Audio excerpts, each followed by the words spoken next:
बिस्मिल्लाहिर्रहमानिर्रहीम। शुरू करता हूँ अल्लाह के नाम से जो बड़ा मेहरबान निहायत रहम करने वाला है।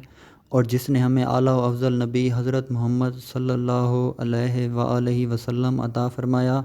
और उस नबी का फ़रमान है कि माँ की गोद से लेकर कब्र की आगोश तक इल्म हासिल करो। नेक्स्ट जो है हम देखेंगे कि ब्लड के बारे में हमने जो है प्रीवियस लेक्चर में पढ़ा था। मतलब कि उसमें जो था ब्लड सर्कुलेशन इन फ़िश। और आज का जो हमारा टॉपिक है वो है ब्लड के ब्लड जो है वो मतलब क्या है और इसकी जो टाइप्स हैं वो कौन कौन सी हैं और उनका फंक्शन क्या है। तो टुडे जो है हम आज पढ़ेंगे ब्लड के बारे में। तो ब्लड क्या है? Blood is a fluid connective tissue that is consist of plasma blood cells and the platelets. वो कहता है कि ब्लड जो है ये एक फ्लूइड कनेक्टिव टिश्यूज़ पर मुश्तमिल होता है, जो कि मतलब जिसमें क्या होता है, प्लाज्मा होता है, ब्लड सेल्स होते हैं और प्लेटलेट्स होते हैं। तो it circulates throughout our body delivering oxygen and nutrients to the various cells and the tissues. वो कहता है कि ये सर्कुलेट करता है हमारी बॉडी में ऑक्सीजन को डिलीवर करने के लिए और न्यूट्रिएंट्स को डिलीवर करने के लिए, किस में, सेल्स में या टिश्यूज़ में। It makes up to 8% of our body weight. तो हमारी बॉडी का जो मतलब वेट है वो 8% जो है वो ब्लड है। An average adult possess around 5 to 6 litre of blood. वो कहता है कि एक जो अडल्ट है वो मतलब जो है कितना ब्लड रखता है, 5 to 6 litre of the blood. तो नेक्स्ट इसमें हम देखते हैं कि टाइप्स ऑफ ब्लड सेल्स के मतलब जो ब्लड सेल्स होती हैं उनकी कौन कौन सी टाइप्स होती हैं। तो फर्स्ट ऑफ़ ऑल हम देखते हैं रेड ब्लड सेल, इसे हम एरिथ्रोसाइट्स भी कहते हैं। रेड ब्लड सेल के बारे में मैं बताता चलूँ कि रेड ब्लड सेल जो है इनका कलर जो है वो रेड होता है, सुर्ख होता है, due to presence of haemoglobin. क्योंकि इसमें एक पिगमेंट होता है जिसे हम हीमोग्लोबिन कहते हैं। हीमोग्लोबिन की मौजूदगी की वजह से इसका जो कलर है वो रेड दिखाई देता है। तो टुडे जो हम आज पढ़ेंगे वो है रेड ब्लड सेल के बारे में और वाइट ब्लड सेल के बारे में और प्लेटलेट्स के बारे में। तो फर्स्ट ऑफ़ ऑल जो है हम देखते हैं आरबीसी और रेड ब्लड सेल। तो आरबीसी जो है या रेड ब्लड सेल जो हैं ये बाइकनकेव सेल्स हैं without nucleus and in the human also known as the erythrocytes. वो कहता है कि ये जो हैं बाइकनकेव सेल्स होते हैं, विदाउट न्यूक्लियस होते हैं और इन्हें हम जो है एरिथ्रोसाइट्स भी कहते हैं। तो RBCs contain the iron rich protein called haemoglobin. तो इसमें जो है आयरन रिच एक प्रोटीन होती है जिसे हम हीमोग्लोबिन कहते हैं। Give blood it's red colour, जो कि इसको मतलब ब्लड को क्या देती है, रेड कलर देती है। RBCs are the most copious blood cells produced in the bone marrows. वो कहता है कि ये मोस्ट कॉपियस जो हैं वो मतलब ब्लड सेल्स हैं जो कि प्रोड्यूस्ड होते हैं, पैदा होते हैं बोन मैरो में। तो their main function is to transport oxygen from the various tissues and organ. तो ये जो है मतलब ट्रांसपोर्ट करता है किस चीज़ की, ऑक्सीजन की। तो ये जो है स्ट्रक्चर हम देख सकते हैं कि ये किस चीज़ की स्ट्रक्चर है, रेड ब्लड सेल्स की है। साइटोप्लाज्म कंटेनिंग हीमोग्लोबिन, इस ये जो है मतलब हीमोग्लोबिन पिगमेंट रखते हैं। तो due to presence of haemoglobin its colour is red. इसका जो कलर है मतलब वो क्या होता है, रेड होता है। तो नेक्स्ट जो है हम इसमें देखते हैं white blood cell. White blood cells को हम क्या कहते हैं, ल्यूकोसाइट्स भी कहते हैं। Leukocytes are the colourless blood cell. जो ल्यूकोसाइट्स होते हैं ये क्या होते हैं, कलरलेस होते हैं। They are colourless because it is devoid of haemoglobin. वो कहता है कि मतलब इनमें जो है वो हीमोग्लोबिन की जो है मौजूदगी नहीं होती, तो इन इसलिए हम इन्हें कलरलेस कहते हैं। They are further classified are granulocytes and agranulocyte. वो कहता है कि आरबीसीज़ की जो है मज़ीद इकसाम है जिन्हें ग्रेनुलोसाइट कहते हैं और ए ग्रेनुलोसाइट्स कहते हैं। तो वाइट ब्लड सेल जो हैं ये mainly contribute to the immunity and defence mechanism. तो वो कहता है कि ये मतलब हमारा जो इम्यून सिस्टम होता है, मदाफ़ती निज़ाम होता है, डिफेंस सिस्टम होता है, ठीक है, बीमारियों के ख़िलाफ़ लड़ने वाला जो सिस्टम है, तो इसमें जो है ये वाइट ब्लड सेल शामिल होते हैं। तो types of white blood sales इसमें जो हैं वो दो टाइप्स हैं, ग्रेनुलोसाइट और ए ग्रेनुलोसाइट। तो इस स्ट्रक्चर में जो है हमें वाइट ब्लड सेल दिखाए गए हैं, जिसमें फ़र्स्ट ऑफ़ ऑल है जो है मोनोसाइट हैं, इसिनोफिल हैं, बेसोफिल हैं और लिम्फोसाइट हैं और न्यूट्रोफिल। तो ये जो हैं इनकी इकसाम हैं। तो फर्स्ट ऑफ़ ऑल जो है हम देखते हैं ग्रेनुलोसाइट्स। ग्रेनुलोसाइट्स क्या होते हैं कि they are the leukocytes with the presence of granules in their cytoplasm. तो इनके जो है साइटोप्लाज्म में क्या होते हैं, ग्रेन्यूल्स होते हैं। द ग्रेनुलेटेड सेल्स इंक्लूड, जो इसमें जो मतलब ग्रेनुलोसाइट्स की फिर आगे टाइप हैं इसिनोफिल, बेसोफिल एंड न्यूट्रोफिल। तो फर्स्ट ऑफ़ ऑल हम देखते हैं इसिनोफिल। इसिनोफिल का क्या काम होता है, they are the cells of the leukocytes. ये जो क्या हैं, ये भी मतलब ल्यूकोसाइट्स के सेल्स हैं which are present in the immune system, जो कि इम्यून सिस्टम में मौजूद हैं। These cells are responsible for combating infection in parasite of vertebrates and for controlling mechanism associated with allergy and asthma। वो कहता है कि ये जो है रिस्पॉन्सिबल हैं for competing infections in the parasite of vertebrate, और ये जो है कंट्रोल करते हैं मैकेनिज़्म कौन सा, जो कि एसोसिएटेड हो विद एलर्जी या फिर अस्थमा या फिर दमे के जो मतलब रिलेटेड चीज़ें हैं उनको ये कंट्रोल करता है। तो इसिनोफिल्स जो हैं ये स्मॉल ग्रेनुलोसाइट हैं, तो which are produced in the bone marrow, जो बोन मेरो में पैदा होते हैं, and make 2 to 3% of the whole WBC।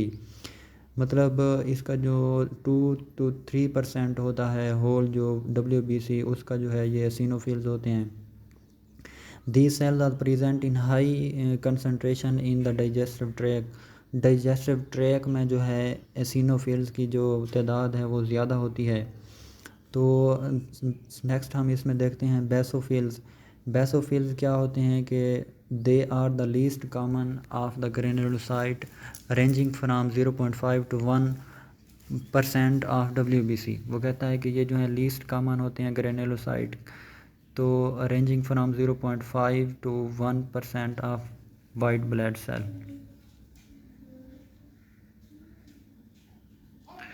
तो नेक्स्ट जो है इसमें हम देखते हैं they contain large cytoplasmic granules which play a vital role in the mounting a non specific immune response to the pathogens allergic reaction by the releasing histamine and dilates the blood vessels। मतलब ये जो हैं dilate करती हैं blood vessels को और release करती हैं हिस्टामाइन को एलर्जिक रिएक्शन के ख़िलाफ़ या फिर किसी पैथोजन के ख़िलाफ़। तो ये भी मतलब इम्यून सिस्टम में अहम किरदार अदा करते हैं। तो द वाइट दीज जो वाइट ब्लड सेल्स हैं have the ability to stand when exposed to the basic dyes hence referred to as basophil। वो कहता है कि मतलब ये जो हैं वाइट ब्लड सेल्स हैं, मतलब इनमें एबिलिटी होती है टू सस्टेन कि ये स्टैंड करते हैं when the exposed to the basic dyes, मतलब जब इन्हें रंगों के साथ एक्सपोज किया जाता है तो इन्हें हम क्या, इसलिए हम इसे क्या कहते हैं, basophil. These cells are best known for their role in the asthma and their result in inflammation and bronchoconstriction in airways। वो कहता है कि इनका जो है मतलब बहुत ही अहम रोल है अस्थमा में, और ये जो हैं मतलब they are result in inflammation, मतलब अगर कोई इन्फ्लेमेशन हो जाए या फिर ब्रोंकोकंस्ट्रिक्शन हो जाए तो ये जो हैं क्या करते हैं, बहुत ही अहम रोल प्ले करते हैं। They secrete serotonin, histamine and heparin. ये जो है सिक्रीट करते हैं सीरोटोनिन और हिस्टामाइन और हेपारिन। तो नेक्स्ट इसमें हम देखते हैं न्यूट्रोफिल्स। न्यूट्रोफिल्स क्या होते हैं कि they are normally found in the blood stream. ये जो है नॉर्मली फाउंड मतलब पाए जाते हैं कि इसमें ब्लड स्ट्रीम में। They are predominant cells which are present in pus. वो कहता है कि ये जो हैं मतलब प्रीडोमिनेंट सेल्स होते हैं जो कि मौजूद होते हैं पास में around 60 to 65% of WBC are neutrophils with a diameter of 10 to 12 macrometre. वो कहता है कि तकरीबन 60 to 65% जो हैं वाइट ब्लड सेल्स ये जो न्यूट्रोफिल्स होते हैं और इनका जो डायमीटर है वो है 10 to 12 मैक्रोमीटर्स। तो the nucleus is 2 to 5 lobed and the cytoplasm has very fine granules. वो कहता है कि इसका जो न्यूक्लियस होता है वो होता है 2 to 5 लोब्ड और जो है साइटोप्लाज्म इसका होता है वेरी फाइन ग्रेन्यूल्स। तो neutrophil help in the destruction of the bacteria with the lysosomes and it acts as a strong oxidant. वो कहता है कि ये मतलब ये जो है डिस्ट्रक्शन करते हैं बैक्टीरिया को डिस्ट्रॉय कर देते हैं with the help of lysosomes और ये जो हैं एक्ट करते हैं एज अ स्ट्रॉन्ग ऑक्सीडेंट। तो जो न्यूट्रोफिल्स होते हैं are stand only using neutral dyes. ये जो इनको स्टैंड हम कर सकते हैं सिर्फ और सिर्फ न्यूट्रल डाइज से। Hence they are called so, इसलिए हम इन्हें न्यूट्रोफिल्स कहते हैं। So neutrophils are also the first cell of the immune system to respond to an invader such as bacteria or virus। तो जो बैक्टीरिया है मतलब या फिर वायरस है ये जो है मतलब इम्यून सिस्टम में जो है वो अहम रोल अदा करते हैं। अगर कोई बैक्टीरिया या फिर वायरस जो है वो मतलब इंटर हो गई हमारे मतलब जिस्म में तो ये क्या करेंगे उसके ख़िलाफ़ रिस्पांस देंगे। The life span of this WBC extend up to the 8 hours. इनका जो लाइफ स्पान है मतलब 8 घंटे तक है।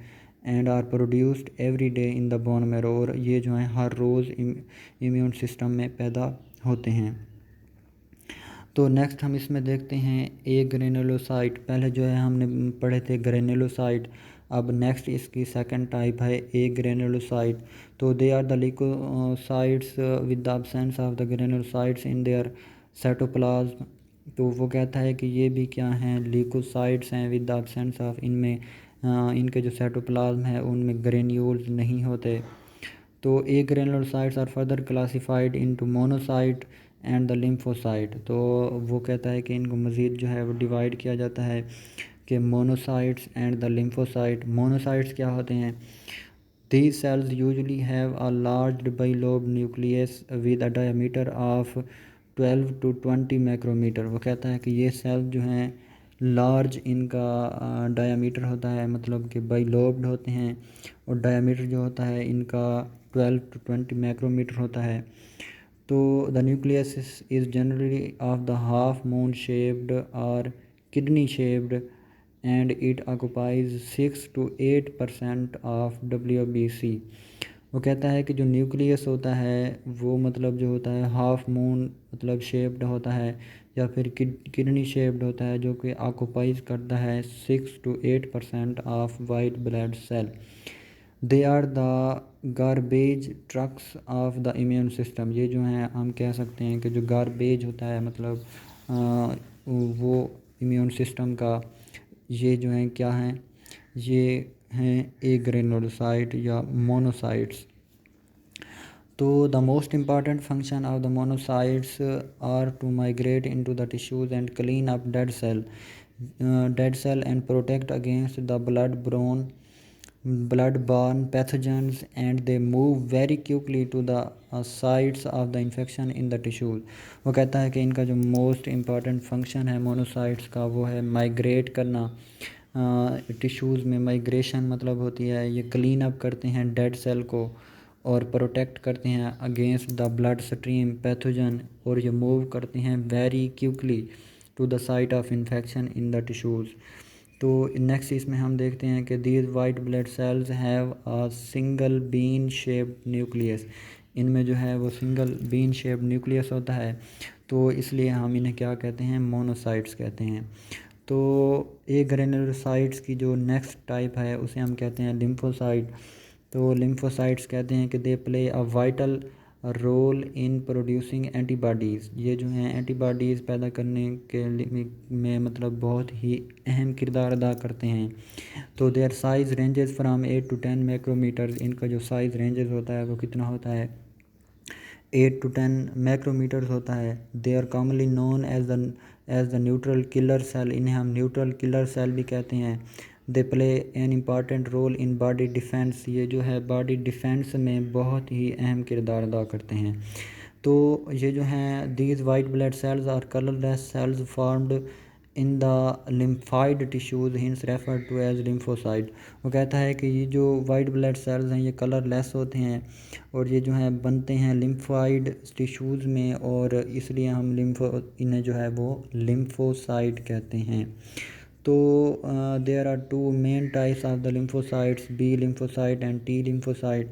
वो कहता है कि इनके फिर दो आगे एग्जाम में है कि बी और T lymphocyte. These cells are very important in the immune system and are responsible for the humoral and the cell mediated immunity। वो कहता है कि ये जो हैं बहुत ही इम्यून सिस्टम के लिए अहम सेल हैं और ये जो है रिस्पॉन्सिबल हैं for humoral and cell mediated immunity. तो नेक्स्ट जो है हम देखते हैं ब्लड सेल्स की, मतलब थर्ड टाइप जो है प्लेटलेट्स। प्लेटलेट्स को हम थ्रोम्बोसाइट्स भी कहते हैं। तो thrombocytes are specialised blood cells produced from bone marrow. वो कहता है कि मतलब ये जो हैं थ्रोम्बोसाइट जो हैं ये स्पेशलाइज्ड ब्लड सेल्स हैं जो कि प्रोड्यूस्ड होते हैं from bone marrow. Platelets come into play when there is bleeding और हेमरेज। वो कहता है कि प्लेटलेट्स मतलब अगर कोई कट लग जाए या ब्लीडिंग हो तब ही मतलब ये जो हैं हरकत में आते हैं, उस जगह पर मूव करते हैं। तो the help in the clotting and coagulation of blood, तो ये जो है खून को जमने में मदद देते हैं। तो platelets help in the coagulation during a cut और वाउंड, अगर कोई ज़ख़म हो जाए या कट मतलब लग जाए तो उस सूरत में क्या करते हैं ये जो हैं वहाँ जो हैं वो पहुँचते हैं और ब्लड को मतलब जो है ब्लड क्लॉटिंग का काम करते हैं ये। तो ये जो स्ट्रक्चर है ये प्लेटलेट्स या थ्रोम्बोसाइट्स की है। तो इसमें जो है हम कह सकते हैं एक्टिवेटेड प्लेटलेट्स ये दिखाए गए हैं। तो नेक्स्ट जो है हम देखते हैं कंपोनेंट्स ऑफ ब्लड। कंपोनेंट्स कौन कौन से हैं ब्लड के, वो जो है इसमें हम स्टडी करेंगे। सबसे पहले जो है वो प्लाज्मा है। The liquid state of the blood can be contributed to the plasma as it makes up to 55% of blood. तो प्लाज्मा जो है वो 55% होता है किस में, ब्लड में। It is pale yellow in colour and when separated it consist of salt nutrients water and enzyme. वो कहता है कि ये पेल येलो इन कलर होता है और जब ये अलग किया जाता है तो ये मुश्तमिल होता है साल्ट पर, न्यूट्रिएंट्स वाटर पर और एंजाइम पर। तो ये जो है मतलब कंपोनेंट्स ऑफ ब्लड हैं। इसमें क्या है जो प्लाज्मा है वो किस चीज़ पर मुश्तमिल है। प्लाज्मा जो है वो इमाइनो एसिड नाइट्रोजीनियस वेस्ट पर मुश्तमिल है, न्यूट्रिएंट्स पर मुश्तमिल है, इलेक्ट्रोलाइसिस गैसेस, प्रोटीन्स में फिर इसकी 3 इकसामें हैं, एल्ब्यूमन्स और फैब्रिनोजन और ग्लोब्यूलन्स। और इसकी जो सेकंड टाइप है वो है फॉर्म्ड एलिमेंट्स। तो एलिमेंट्स की 3 टाइप्स हैं, ल्यूकोसाइट्स, प्लेटलेट्स और एरिथ्रोसाइट। तो ल्यूकोसाइट्स की फिर जो है वो 2 इकसाम हैं, granulocyte and A granulocyte. Granulocyte की फिर 3 इकसाम हैं, न्यूट्रोफिल, बेसोफिल एंड एसिनोफिल। और ए ग्रेनुलोसाइट की जो है फिर 2 टाइप्स हैं, लिम्फोसाइट एंड मोनोसाइट। तो इसमें वो दिखा रहा है कि मतलब जो ब्लड है उसमें प्लाज्मा कितना होता है 55% ऑफ टोटल ब्लड, और ल्यूकोसाइट्स जो हैं या प्लेटलेट्स में हैं वो क्या हैं less than 1% of total blood, और 45% जो हैं टोटल ब्लड के वो क्या होते हैं एरिथ्रोसाइट्स होते हैं। तो blood plasma also contain important protein and other component necessary for overall health. वो कहता है कि मतलब ओवरऑल हेल्थ के लिए जो ब्लड प्लाज्मा है ये जो है इंपॉर्टेंट प्रोटीन रखता है। Hence the blood plasma transfusion are given to the patients with the liver failure and life threatening injuries। इसलिए वो कहता है कि जो ब्लड प्लाज्मा है ये इसको हम ट्रांसफ़र कर सकते हैं पेशेंट में, जो मतलब अगर किसी का लीवर जो है वो फेल हो जाए या फिर मतलब कोई और ज़ख़म हो जाए। तो नेक्स्ट इसमें हम देखते हैं कि रेड ब्लड सेल या फिर आरबीसी। तो ये क्या होते हैं? Red blood cell consist of haemoglobin of protein. तो रेड ब्लड सेल जो हैं वो मुश्तमिल होते हैं हीमोग्लोबिन पर, जो कि एक प्रोटीन है। They are produced by the bone marrow to the primarily carry oxygen to the body and carbon dioxide away from it. तो ये प्रोड्यूस्ड होते हैं by the bone marrow to the primarily carry oxygen to the body and carbon dioxide away from it. तो blood जो है मतलब oxygen ले आता है और डीऑक्सीजनेटेड ब्लड फिर जो है वो किसकी तरफ ले जाता है? फिर वापस ले जाता है। तो नेक्स्ट इसमें हम देखते हैं जो ब्लड कंपोनेंट में वाइट ब्लड सेल जो हैं वो मौजूद होते हैं। White blood cell are responsible for the fighting मतलब foreign pathogen bacteria virus inter outer body. मतलब हमारी जो बॉडी है उसमें अगर कोई पैथोजन वायरस बैक्टीरिया इंटर होगा तो वाइट ब्लड सेल जो हैं वो हरकत में आएंगे। तो they circulate throughout the our body originate from the bone marrow. ये जो हैं सर्कुलेट करेंगे थ्रू आउट आवर बॉडी और ये जो हैं बोन मैरो से पैदा होते हैं। तो नेक्स्ट इसमें हम देखते हैं प्लेटलेट्स। ये जो हैं टीनी डिस्क शेप्ड सेल हैं that help regulate blood flow when any part of the body is damaged, therefore aiding in the fast recovery through the clotting of the blood। वो कहता है कि ये जो है मतलब अगर कोई ब्लड क्लॉट आ जाए या मतलब वाउंड हो जाए तो देन ये जो है हरकत में आएंगे और वहाँ पहुँच कर ये जो है ब्लड क्लॉटिंग का काम करेंगे। तो नेक्स्ट हम देखते हैं function of blood. Function of blood में हम क्या देखते हैं कि blood is a fluid connective tissues composed of 55% plasma and 45% formed elements including white blood cell, red blood cell and the platelets. वो कहता है कि ब्लड जो है ये एक फ्लूइड है और ये कनेक्टिव टिश्यूज़ पर मुश्तमिल होता है जिसमें 55% प्लाज्मा होता है और 45% जो है वो क्या चीज़ होते हैं? वाइट ब्लड सेल होते हैं, रेड ब्लड सेल होते हैं और प्लेटलेट्स होते हैं। Since these living cells are suspended in the plasma, blood is known as the fluid connective tissues and not just fluid. तो वो कहता है कि ब्लड जो है इसको हम कह सकते हैं कि फ्लूइड कनेक्टिव टिश्यू है, ना कि सिर्फ एक फ्लूइड है। तो नेक्स्ट इसमें हम देखते हैं कि provide oxygen to the cell. तो ब्लड जो है मतलब ये क्या करता है? इसके फर्स्ट फंक्शन में ये क्या करता है कि ये जो है प्रोवाइड करता है oxygen to the cell. Blood absorb oxygen from the lungs and transports it to the different cell of the body. Blood जो है ये अब्जॉर्ब करता है ऑक्सीजन फ्राम द लंग्स और ये ट्रांसपोर्ट करता है इसको to the different cell of the body. The waste carbon dioxide move from the blood to the lungs and exhaled. वो कहता है कि जो वेस्ट कार्बन डाइऑक्साइड होती है वो मूव होती है कहाँ से? From the blood to the lungs और ये क्या की जाती है? एक्सहेल्ड की जाती है। तो नेक्स्ट जो है हम इसमें देखते हैं कि ये जो है ब्लड का तीसरा function transport hormone and nutrients. The digested nutrients such as glucose, vitamin, minerals and proteins are absorbed into the blood through the capillaries in the villi lining the small intestine। तो वह कहता है कि जो digested nutrients होते हैं जैसा glucose है, विटामिन हैं, मिनरल्स हैं, प्रोटीन हैं, ये अब्जॉर्ब होते हैं ब्लड में through the capillaries in the villi lining through the small intestine. The hormones secreted by the endocrine glands are also transported by the blood to the different organs and tissues। तो जो hormones होते हैं जो कि मतलब endocrine gland से secrete होते हैं तो वो भी जो हैं ब्लड के ज़रिए ट्रांसपोर्ट किए जाते हैं डिफरेंट ऑर्गन्स और टिश्यूज़ को। तो नेक्स्ट जो है इसमें हम देखते हैं हीमियोस्टेसिस। तो हीमियोस्टेसिस में ब्लड क्या मतलब रोल प्ले करता है? Blood helps to maintain the internal body temperature by the absorbing और रिलीजिंग हीट। ब्लड जो है ये हेल्प करता है, मेंटेन करता है इंटरनल बॉडी टेम्परेचर को बाय द अब्जॉर्बिंग और रिलीजिंग हीट। तो ये जो है हीट को अब्जॉर्ब करता है या रिलीज़ करता है। तो इस तरह जो है ये हीमियोस्टेसिस में भी क्या करता है? अहम रोल अदा करता है। तो नेक्स्ट इसमें हम देखते हैं blood clotting at the site of injury. The platelets help in the clotting of the blood at the site of injury. जो प्लेटलेट्स होते हैं ये हेल्प करते हैं ब्लड क्लॉटिंग में तो जहाँ पर मतलब इंजरी हो जाए। Platelets along with the fibrin form clot at the wound side.